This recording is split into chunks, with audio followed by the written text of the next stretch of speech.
There we go. Sorry for the delay there. I was having a hard time finding the live button on YouTube. Om lokaha samastaha suki no bhavantu. May all beings be happy and peaceful. Welcome back, everyone. Happy Monday. I hope you had a profitable week last week. I had to take a break on Friday because I was doing a lot of trading. I made a lot of money last week, probably more than I've made in the last 3 to 4 months combined, and was planning carefully for these moves, and it paid off. Of course, lost a lot of sleep in the process.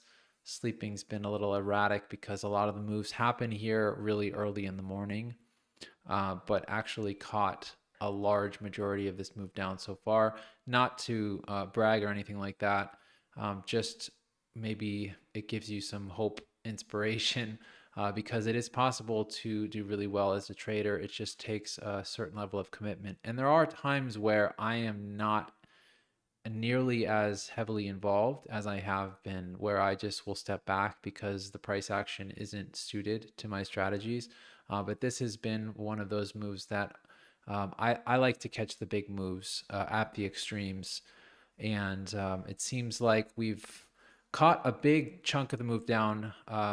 Before I dive into these charts, there's a lot to go through today, but if you haven't already checked out my courses, I've been getting some questions about these courses. Yes, this will teach you everything that you need to know to get started as a trader. Of course, I can't guarantee your success, but I try to do my best to support traders in every way possible. And that includes free access to the C3, given that you either buy the courses or one of my online materials or sign up for MEXC. I love MEXC because I get literally free. It's like free trading for me. The fees are nothing compared to the other exchanges that I've used. They've even dropped their taker fees to, I think, I don't, it's very low right now. And the maker fees are free. So check that out if you haven't. It's probably one of maybe 3 exchanges that I trust nowadays. And my referral link is in the description below. So let's look at the charts and see what's going on right now. If we can expect more downside. This was actually a Matic short that I took. This was one of 3, maybe 4 that I took every time it dropped down. And I saw it start to really, the impulse back up again, I would take profits. And so it worked out for me. Doesn't always happen that way with a token like Matic. Matic has been all over the place, but then it was decidedly down. And I caught this move all the way down to here. And it was a good size trade. I just exited that. Of course, it could continue falling from here. We will see. But the reason that I exited my shorts, as far as the alts are concerned, is because of what we saw today in the stock market. Now, I don't think that this is going to last. But it could lead to a short bounce in crypto. It might not. And of course, as of right now, it's not showing like it wants to. I might actually exit my scalp long on Ethereum here. So maybe some live trading in the mix today. But what we're seeing here again is a lower high on the SPY. Okay. And you can see this on the daily. You can see this on the 4H here. Notice that. Okay. Lower highs. And it's not just at any level here. These are critical levels of resistance expected. Okay, this is a key level here, this 416, and then we have another one here. So anywhere in this range here, I'm expecting massive resistance. And so this rally could be short-lived. Now, stocks are bouncing today. The Apple was up. Google was slightly up, not really so much after that massive sell-off. Amazon was up, Meta was up, but look at where these stocks are, okay? And you can see this is actually a Meta short that I have open right now. This gap wants to fill. Tech stocks are way overbought, okay? And especially Tesla. Now, personally, I'm not one to short Tesla because I think that I actually believe in Tesla. I will not short it. I will only long it. But if I were looking to short something, this would probably be a good level to do it. Tech stocks are going to sell off first during this massive sell-off that we're about to see here. And a lot of people are still in the disbelief thinking that this is just going to continue to rise. I have my doubts here, and actually Ethereum is moving against me right now on this scalp long. I find that I do best when I just move with the trade. I have a counter trend trade right now. Let's see, should I cut this trade? I'm going to leave it for now because I do feel like Ethereum could bounce here, and I'm going to share with you why in a moment here. But let's see, actually, let's look at the ETH BTC, and you could see what's going on with ETH relative to Bitcoin. It's dropped below this mid level again. As I mentioned over the last week or two, I did expect it to do this, and I am expecting it to move further to the downside and potentially come all the way back down to this lower level here. This is a monthly level. This is actually the 2022 low, I believe, or yes, down here. But this range right here is where we're mainly focused. We're right in the middle of that range. I think it's going to come down, and that means that Ethereum could fall a lot more than Bitcoin. That's why I've been focused on Ethereum for shorting. I haven't even shorted Bitcoin during this ride down. And I also use Ethereum as a gauge to see what the other alts are potentially going to do. So that's the reason that I closed out my Ethereum short, because we're almost at the mid. This is the January, if you look on the monthly, this is the January range for Ethereum. And the mid here is around 1432. So when I was shorting Ethereum up at 1660, I've been shorting it the majority of the way down. But the goal was always to hit this mid. And now we're almost at the mid. And as a matter of fact, if you look on lower time frames, you can see this 4H, this level, where are we here? If we go back far enough here, what we'll see is, well, actually, it's not much, but there's a level of, this level right here, this 1460-ish. There's a little bit of a bump there. And so that would be initial support. Of course, there's much larger support down at 1432. That is both the mid for the January range, and it's also this, you could say, this demand zone here. So it might wick down beneath this and then be bought back up again. But what we're seeing right now is some early signs that it wants to push up, but it really needs to clear. If we're looking for, see, what I should have waited for on this was a scalp long, or was a clearance of this level here. So now we actually have something to work with. If we're looking on the 15-minute, I always like to drop down when I'm looking for scalp plays. But you see this 1492 here. If it clears this with some conviction, we see a clean break above. That could be a long for the bold ones among us here. And this level actually needs to be adjusted here because of this recent price action. I'm going to adjust this to here. And you can see that I'm not including all of the wicks on this. I'm looking to connect as many candle bodies as possible. So this looks like a nice clean level here.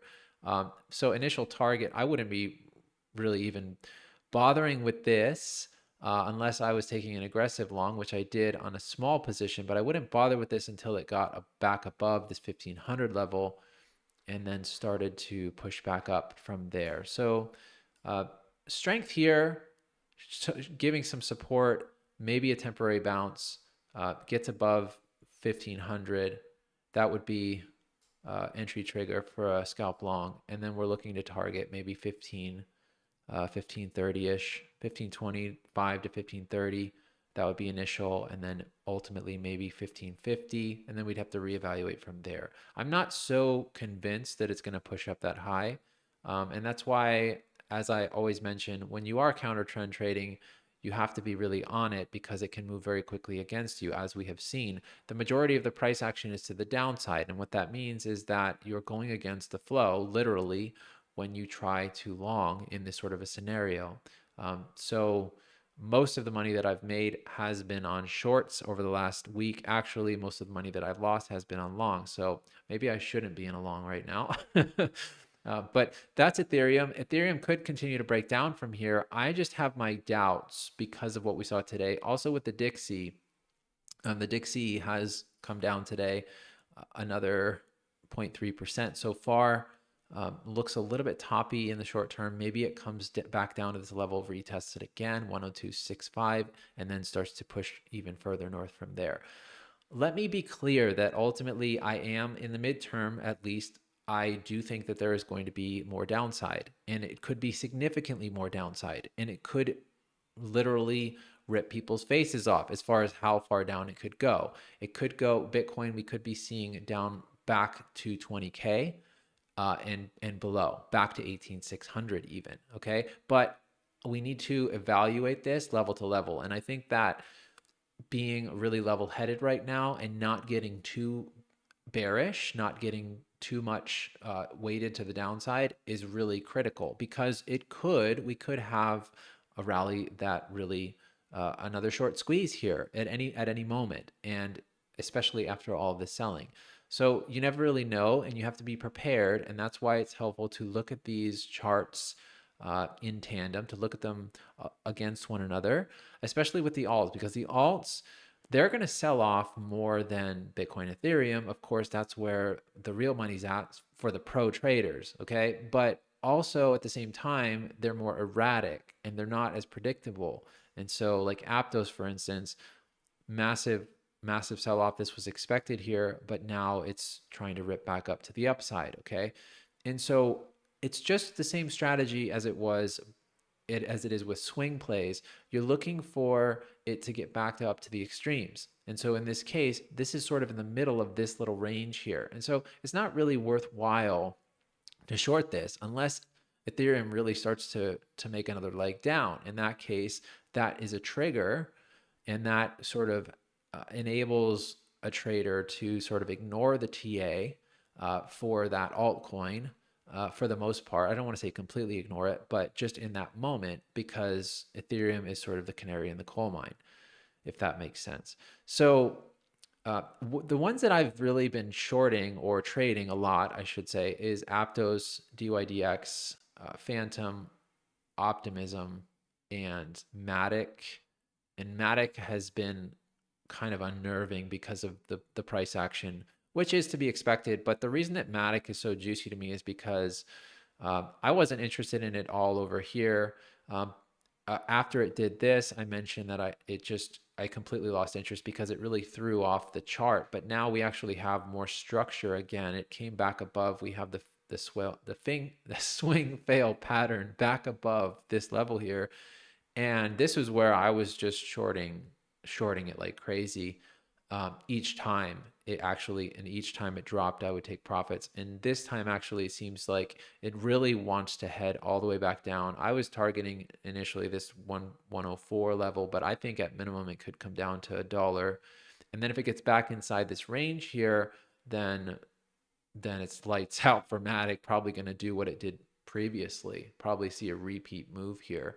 But I think obviously there's a lot more chop along the way and a lot of really strong moves in both directions. And this is why you have to be really careful, especially if you're starting out as a trader. And so, but I do think that in the short term, Matic could run higher, and that's why I took profits on this position. Now, I'm working with larger sizes, and my strategy is different than some traders. Some traders will simply compound on the way down. I've done that before with some luck, but also sometimes I will do a quick long and close out my shorts, and then I'm perfectly fine getting back in again when the time is right. And sometimes that means I get in a little bit lower than before, but for the most part, I'm able to really ride these waves. But it takes a lot of practice to do that. So Ethereum is still showing some weakness right now. But Bitcoin, if we look at Bitcoin actually, okay, so we're below this monthly open. And if we look at the January levels, this is what we really are concerned the most with right now, is this one single candle. And so we have our high. Let's actually adjust this. Let's get rid of this. And we're gonna work within this range here. Let me move this bar up here. And let's turn on our magnet. And we're just gonna look at these levels here. This is critical for me, and it's important that I color code these so I don't confuse myself. So this is a monthly level. And then we're looking at the mid. And I mentioned if actually we can pull up the Bollinger Bands and see where the middle of that would be as well, and if there's some confluence there. No, not on the monthly, on the weekly perhaps. Okay, Yeah, it's right around the mid. So this is 19K for the Bollingers. As I mentioned with this on the weekly, if you take a look, what you'll notice is that if every time it runs all the way to the top, it usually goes all the way back down again, and then it will come to the mid. So it did that here. It came down here and then revisited the mid, came back down, and then went all the way to the top. So in all likelihood, I was saying that it will come back down to the mid here.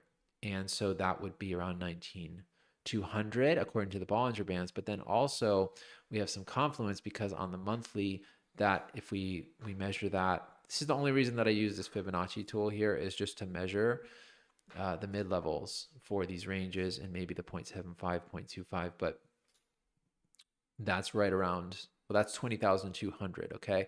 So let's actually move this here. No, actually, I'm not even going to use that there. I'm going to use a different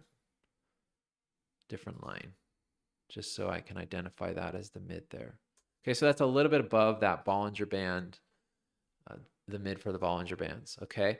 But this is really what we're working within right now. And so once we got back below here, we're looking below the monthly open, we're looking for it to head back down to the mid. That's reversion to the mean. That's basic technical analysis. And that also, you can see here, it sort of makes sense. This level here between 2,500 and 19, you could even have a little shaded box here, somewhere in this range. I think that's a minimum target for Bitcoin. And we've already done at least half that move so far. So that's why I said, if you're looking, people are saying, well, we're never going to get back below 22K again. Well, guess what? Here we are a week later, and people will say, well, we'll never revisit 20K. Well, they were saying that before, and it happened so many times. We were down there for so many weeks. And this is where, just ignore crypto Twitter. I haven't been posting as much on there. I don't pay attention to a lot of it because most people just have no clue what they're talking about, and trying to project out into the future is immensely difficult. We have no idea what's going to happen. There's a lot happening on the global front, as far as like sociopolitical factors, as far as just like there's a war on that nobody seems to know about yet. It's a world war, and it's kind of crazy, and it could really create a black swan very quickly. And that's something that nobody's really talking about. I think because nobody really wants it to happen. I definitely don't want it to happen, even though I'll probably profit all the way down. I still don't want it to happen. But you have to be prepared for that. And that's why I think in 2023, I'm going to just continue to remind you, trade the levels.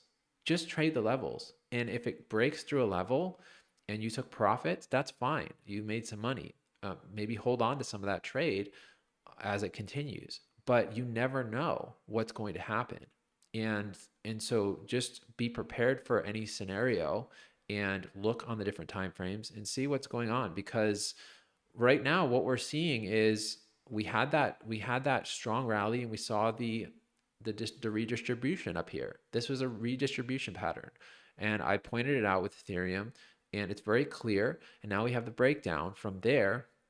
This built up over 3 weeks. And so the expansion is happening now. This is the expansion. So the expansion isn't finished yet. I don't think so. It doesn't seem that way. But we have temporary support at 21,500. Why? Obviously, this here, right? I don't even need to draw that for you to see it. Okay, that's obvious support for Bitcoin. And it does seem to be, this looks a little bit like a double bottom on the 1 hour. Shoot. Okay, so my mouse moves my screen sometimes on TradingView. But yeah, so there's your double bottom. Now, is it going to push up from here or just break right down? It might do either. You never know. But the reason that I'm saying, well, I'm leaning more towards a temporary bounce, I mean, at least retesting 21,900, maybe getting back above. In that case, we're targeting up here, this 22,400. Okay. The reason is because of the Dixie and the S&P. Okay, that's why. That's the only reason. If I had no other evidence, no other data, then I would say, well, yeah, it's probably just going to continue in the trajectory that it wants to go in. But this could happen over just maybe the next 6 to 12 hours. It could last for several days. You just have to be prepared and watch the price action carefully. Right now, it's holding. as of right now, it's holding here. I will not short this. I exited all of my shorts. And I want to see what the alts can do. Like Phantom, I was shorting Phantom all the way down. Phantom is showing some strength here. First, we had this big little rally here, actually caught some of this long up here and then exited. And then we see this little triple top here. Now it's getting funky, right? It's getting kind of funky. So not really interested in this right now. But if Phantom, if we see another little dead cat bounce with Phantom and it just rips up to here again, and then it starts to consolidate, and then Ethereum has its little run to 1530 or something like that, and then it starts to break down from there, okay, I'll short it back down again. But here, I'm not going to short it. If it wants to continue down from here, that's fine. Let it go. Because I already caught from here to here, okay? So I'm not so concerned. I think ultimately Phantom, again, looking at the January range for these alts, just like we did with Ethereum, just like we're doing with Bitcoin, just look at the January range, because that's where all the price action is going to be in this month, okay? And this is just the mid, this 0.3303, this is the mid of this January range here. So get in the habit of that. When you see a big move like this, especially, this candle is going to be that much more significant to us. Okay, so not shorting Phantom here. I pulled out. I want to see what happens. I want to see if it gets back up above this 0.4788. Maybe it pushes back up here again and shows some resistance. And then you have, let me just clean this up so that I can actually draw a range here. Well, we have a range that we're working with right now with Phantom, and I would just identify it. Here's the high. This you could actually consider maybe a little deviation. I would say that here's our low, okay? So now we're right smack in the middle of the range. This is not something that you trade, but up here, it starts to show some resistance. Maybe it's a short. It starts to break through. Maybe it's a scalp long. Personally, I wouldn't long here, but it comes back up. Maybe it comes back up and retests one of these levels up here. Okay, we don't know how high it's going to push back up, but it's giving the signs. Ethereum and Bitcoin are giving the signs that the alts are probably going to push back up. And we know that alts push faster when, and they're less rational. There's more emotion involved with the alts. There's less liquidity. So Phantom probably going to push back up again from here. Okay, Optimism is really oversold right now. Optimism, I've also been shorting on the way down, but it's in a chop zone, right? But also, if you look at Optimism, just zoom out for a minute and look and see, this one was really juicy to me up here because I knew it was most likely headed back down into this weekly range here, okay? This is a massive range for Optimism, okay? And look at this wick, okay? That's a deviation. That's one big deviation. So what does that mean? Optimism most likely headed back to the mid of this much larger range here, okay? That would be my 2 cents about this. An altcoin, another altcoin that just started pumping out of nowhere, probably having to do with some token unlocks and some VCs. I don't know if Optimism had that tokenomic structure, but if we're looking to see ultimate target for just an obvious reversion to the mean for Optimism would be right around 135. And I mean, is it really all that hard to believe when you consider what we just saw so far? Okay, this wick, massive wick. Aptos, here was your January range, okay? And now we're back below the monthly open. Reversion to the mean is where? What are we targeting ultimately? That would be somewhere around 1160. Sometimes I use this tool and it doesn't actually show the lines, and I don't know why it does that. It's like I have to delete it and then I have to do it again. Some glitches with TradingView. So there's that. There's the middle of the range. I mean, it's already almost there, right? So this is common sense. Trading here, okay? Would you long this? What's the trend? What's the trend right now? We have another bump back up again. Maybe it can get back up to this level here, 1435. Maybe it pushes back up again if Ethereum really pushes strong. Maybe not. But I'm not interested in this right now. I took profits. I'm holding off. I want to see how high it's going to push back up. Why is this a key level? Go to the left. Look at it. 1433. That's what I'm looking for. Okay. So looking to see if these can run up again. Maybe deviates above, back inside. There's your short trigger. Boom. Okay. Back down at least to the mid. That's Aptos. And I shared Matic. I think at minimum, it's probably headed back down to $1. Okay. And maybe it goes lower from there. This is a pretty obvious head and shoulders. I mean, however many tops you want to call that. If we look on the 4H, yep, pretty obvious head and shoulders there. So, but usually what happens with the head and shoulders nowadays is that they actually try to break down and then it bounces and we get another little shoulder here. And then it breaks down.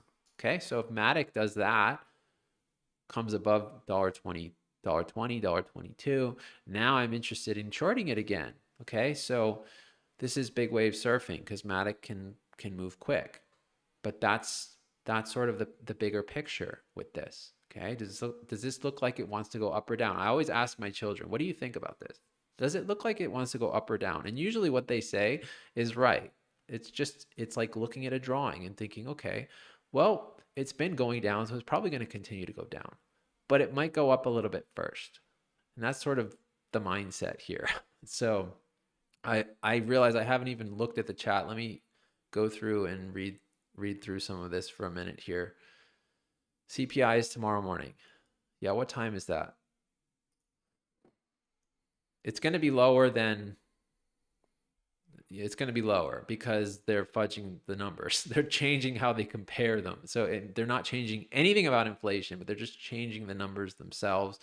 And so it's going to be lower. Okay. We know that. So how is the market going to react to that? Basically, that's the big question. I don't really know, but it seemed like ahead of the CPI, markets rallied. Maybe they'll do the same thing tomorrow. What the hell is this? That is not what I wanted to see. Filter it. Okay, someone just tell me what time it's at because I don't want to go through this right now. What time is CPI at? And give me the time zone too. It's probably really super early in the morning, my time.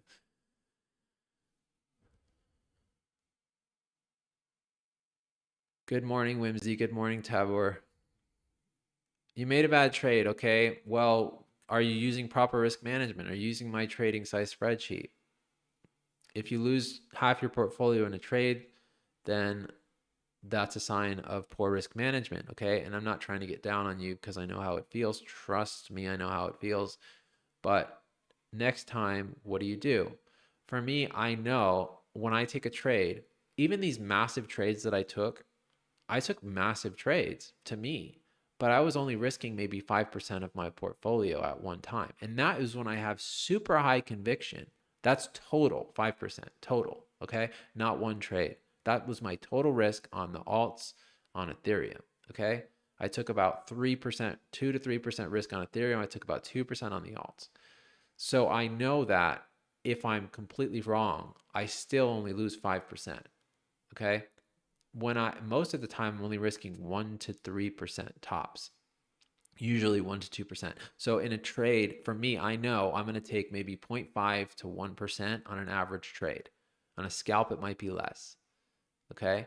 So that gives me a framework. That's my risk management. So I know I feel better that way. And I don't feel, I notice that if I start risking more than that, and it starts, you start seeing those numbers moving quickly and you start feeling a little uneasy, uncomfortable, and it makes you a little bit more impulsive and it makes you exit trades sooner than maybe you should.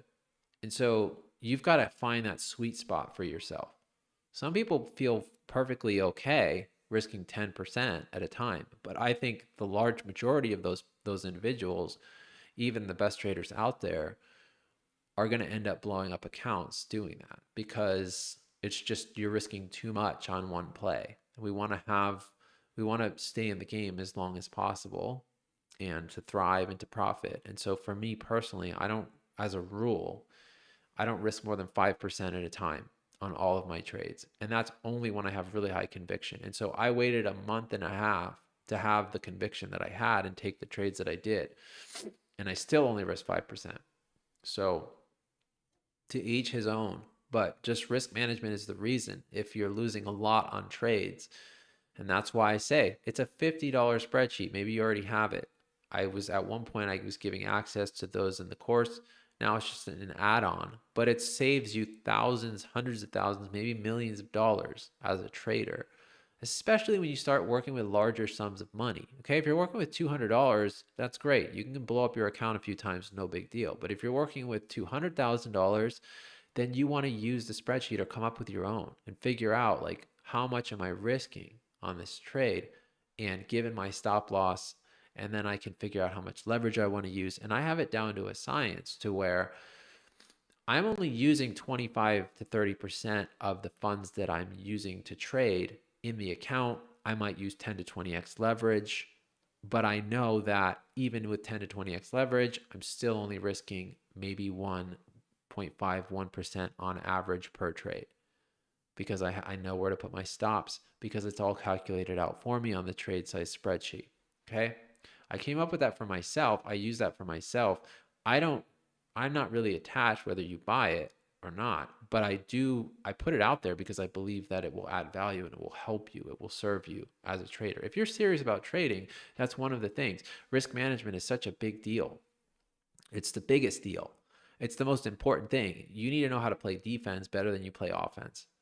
And that's what really shifted things for me as a trader when I got into that mindset. That's why I always say, if a trade is moving against you, know when to cut it. Know when to cut it. Right now, I'm not really happy with what Ethereum is doing. I was thinking it was probably going to push up already. I'm not saying that it's not going to still, but I don't like this price action. So I think I might actually cut this trade right now and just take the L. And it's not a big loss right now for me to take this. I don't like it. I don't like it. So I'm actually going to cut this trade right now. And then, hey, you know what? There's no feeling behind this. I'm fine taking the loss. Okay. It's a small loss. It could be 10 times the size in another hour. Okay. So I cut 2 trades. I had a Matic long too. It was not a huge position, but I'm cutting these trades. Now look, if Ethereum gets back above here and it shows me some strength on the lower time frames, there's my alert. Okay. I'll get back in again. It's fine. No problem. So I cut my losers early and I let my winners ride. That's the difference. And that's something that you need to shift as a trader. The whole reason I'm doing these live streams is not to get clout. It's not to get followers. I'm way beyond that at this point. I'm just thinking, okay, if I can help other people to profit and to get out of this whole system, matrix, whatever you want to call it, that's a service, and I'm happy to do it. It's not fun just making money by yourself. I think it's more fun when everybody makes some money. So where are we now? Let me get back to this chat here. Yeah, and I only focus on maybe maximum, and I'm I've been doing this longer than most out there. So I might only focus on 3, 4, maximum 5 different coins at a time. So even if I see, ooh, that looks really nice, I'm not going to necessarily dive in. I might just focus on the setups. I try and really narrow it down to the setups that give me the most, that they look the most juicy to me, and I'll size up on those instead of trading 10 different alts at a time, because then you've got to manage all your targets. You've got to manage all your stop losses. It's even better if you're just focusing on 1 or 2, starting out Bitcoin, Ethereum, maybe just Ethereum. And I say, look at them relative to Bitcoin. Look at Ethereum relative to Bitcoin. It looks weaker. So on the short side of things, Ethereum would be the way to go. On the long side of things, Bitcoin might be the way to go right now. And that gives me a framework, and then I choose Ethereum, and that's it. You could just focus on that. Okay, I'm risking 1% in this trade, and I'll size up if it drops down lower and it gets beneath another critical level and starts to continue to show weakness, then I'll double that. And then it's a risk-free trade, or not completely risk-free, but I can, you know, you can move your stops down low as it goes. Or maybe you have take profit levels set and it hits your first take profit, and then you immediately move your stops to break even. That's usually a good practice, given that your take profit level is low enough. That's a good practice. These are ways to play defense while still playing strong offense. Now, of course, Ethereum pushing back up again. This is the way it goes. It's okay. It's no big deal. You take some losses. I take losses every day, but the wins outweigh the losses. So, we did Bitcoin. We did Ethereum. Bitcoin could break down. It could break down from here. Be ready for it if it comes, but it's going to need to be we're going to need to see a strong candle down. And then the next target would be this 2200. Okay. But I wouldn't be surprised if it came all the way back up to retest this 22,450 first. It might do that. It might do that. So be prepared for anything. Now, optimism, I think, is back inside. It's back inside this range that we mentioned here. So targeting down 135. But first, maybe, just maybe, we get a deviation back above. It pushes back up here. It's been pretty weak the last couple of days, so it could come out of nowhere, back up, and then looking at this level here to see, is there any resistance? This 232, okay? Maybe it comes a little higher than that and starts to form a pattern, then it breaks down. There's a short trigger for optimism, okay? So every time we get the bumps, we get those bounces, and then maybe it obeys a trend line here. There's your short, but do you short it here? No, because it just made a big move down, okay? And there's always the risk that it just continues, it just falls through the floor, but I don't think it's as likely. So we're playing the probabilities, that's all. So with Phantom, again, I mentioned, see if it retests up here, 0.448, and then maybe it pushes a little higher. Ideally, it does deviate above. Ideally, it does come up slightly above here and then back inside. Short trigger targets, conservative targets, down the mid, down near the bottom here, letting the rest ride if it wants to, okay? And these could be smaller, you know, you could do 10%, 20%, whatever, something like that, okay? None of this is financial advice, but look at this. Look at Phantom. What does this look like to you? I mean, this looks like here was your bull run, here's your bear market, here's your dead cat bounce, okay? We're in decline, and then it's going to decline, likely down to 0.33, maybe lower, okay? But that's the framework. So longs should be short and sweet, and cut them if you need to, okay? Don't take any unnecessary risks. And that's the way we trade in this group. That's the way we trade the C3, okay? So 8:30 a.m. Eastern time, great. That's 3:30 in the morning for me. Something to look forward to. I'm not going to be awake for it. I'll be up at 4:30, and we'll see. We'll see how the markets react to it. I'm kind of over it at this point. It just seems like it's gotten way more important than it used to be.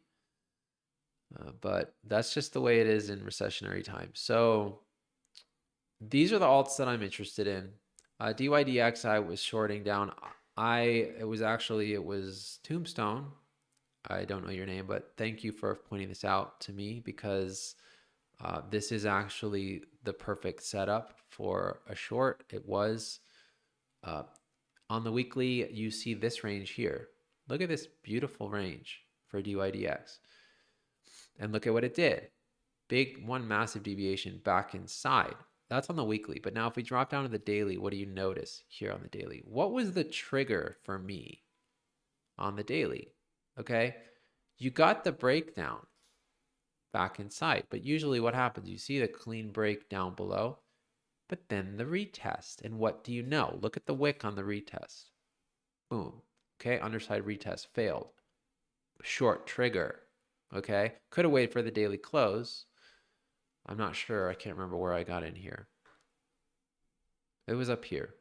I shorted up here and then sized up pretty good. But now it's actually still showing weakness. I think DYDX is headed much lower, 192. Okay, it doesn't look like much on this chart, but guess what? From here, that's another 18%. That's the minimum target, okay? That's the median. That's reversion to the mean for DYDX, okay? And then we could see from there.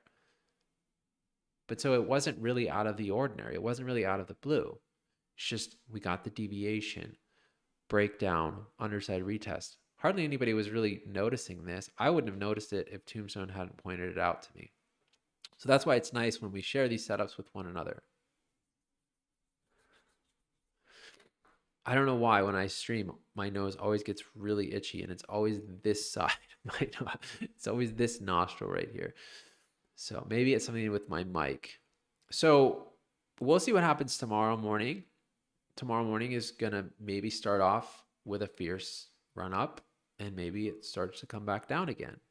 And if what we saw today is any indication, again, lower highs for the S&P. Okay, maybe it pushes all the way back up here again. I have my doubts. ES is still up right now. We'll see. We'll see what happens. VIX is down. Okay, but VIX, if you look at the VIX, this is usually a sign when it breaks above a level like this. Usually a sign, if we look at this on the weekly, you can see that there's going to be more downside with stocks. Especially, I mean, this is particularly with the S&P 500, but that relates to all the stocks. So it's coming back down. It came above this diagonal. It hasn't retested it, but I think it's probably going to head back up starting tomorrow. And we've seen it came back down to this level here, this 17, this zone here, critical support. This was the low, beneath the lows for 2022 on the VIX. So I think it's still going to continue higher from there. And that's going to cause a lot more downside with many of the stocks. So all the other ones I'm not really into. AVAX and just they're not really clean enough for me to want to trade them. 𝐬𝐭, they're not standing out to me. But if things, yeah, just where it is right now, you see where 𝐬𝐭 is, why this is not really as appealing to me as DYDX or Optimism or Aptos. Those that had the most extreme run-ups in the last few weeks are the ones that we target on the way back down again after they've exhausted themselves. And so these were kind of just mediocre, Rune, XRP, just messy as usual. But I do think it's probably headed back down again, probably back down to minimum 33-ish for XRP. I'm not going to go too much into this. Solana, someone was asking me how long Solana was, how far it was probably going to go. Well, it's barely holding up right now at this level here. Maybe we get another bounce here, but next target's down 17 and then obviously down 14. Can it go back down to $9 and below? Yeah, absolutely. It could. But Bitcoin would really have to break down back below 16, probably at or around 16K for Bitcoin, and Solana is probably going to head back down to $9 and maybe below that. Accumulation wise, I'm not interested. I'm still not interested. And part of that is because I do anticipate that we could see some black swan events this year.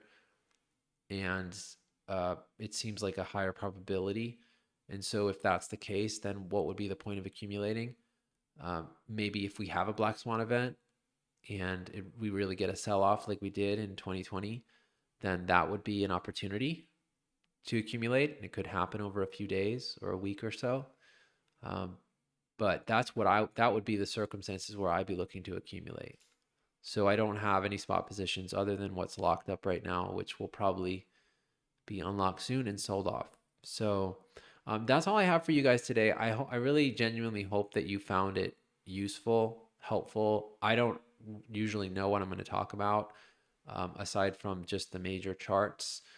and I'm just sharing what's really helped me to stay, not only to stay afloat as a trader, but also to profit in a really big way. And yeah, I'm celebrating because I did have a really good week last week. It was really good. It made up for, I mean, I profited more than I did in maybe 3 to 4 months. So that's how it goes for me as a trader, though, because I will wait for those. I will wait that long for those setups that just really and knock it out of the park. And then I'll hold off for a couple months, especially as we start getting back down toward the mid.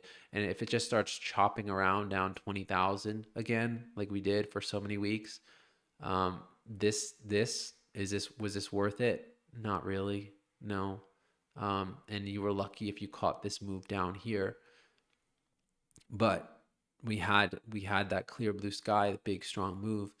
So once it gets back down here again, unless it really pierces through and continues down, then it could get boring again for a while. But I actually I would lean towards the probability that it heads back down to at least 18,600. I would entertain that probability. But we'll have to see what happens in the rest of February and March. By March, things could start to turn up again. But I don't have a magic crystal ball. I have no clue. I'm just sharing probabilities with you all. So thank you all so much for tuning in, and have a beautiful day.